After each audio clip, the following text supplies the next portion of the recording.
में देवरा सखी भइले बाटे पागल। हाय हाय होलिया में देवरा सखी भइले बाटे पागल।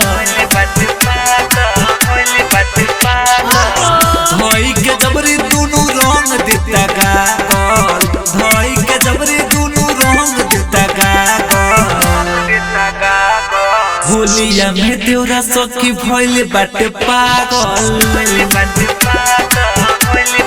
हाय हाय होलिया में देवरा सखी भइले बाटे पागल।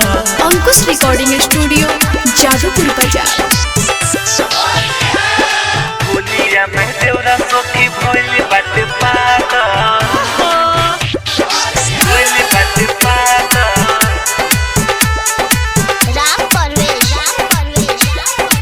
गोपालगंज होलिया में देवरा सखी भइले बाटे पागल।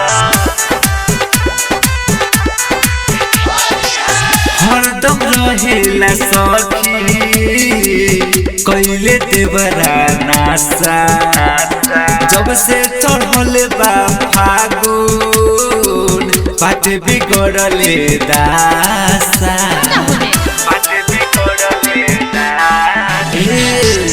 हरदम रहेला सखी कइले देवरा नासा। जब से चढ़ले बा फागुन बाटे बिगड़ले दासा। सुती नाही डरे ओकरा रही सखी जागल।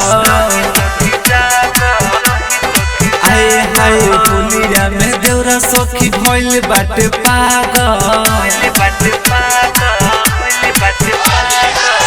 धोई के जबरी दोनों रंग देता गागल। धोई के जबरी दोनों रंग देता गागल। होलिया में देवरा सखी भइले बाटे पागल। हाय हाय होलिया में देवरा सखी भइले बाटे पागल।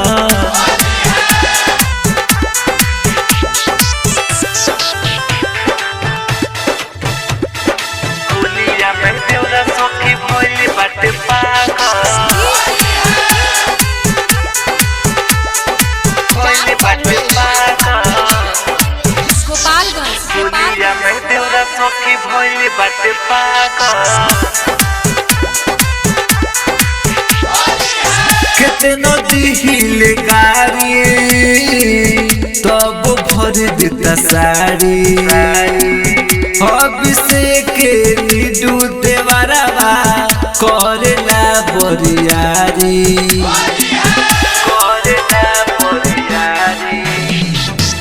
केतनो दिहिले गारी तब भर देता साड़ी।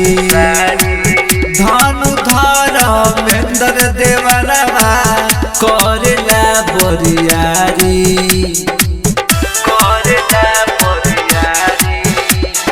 मचे तो विशालवा साथे रहे दीपक लागल।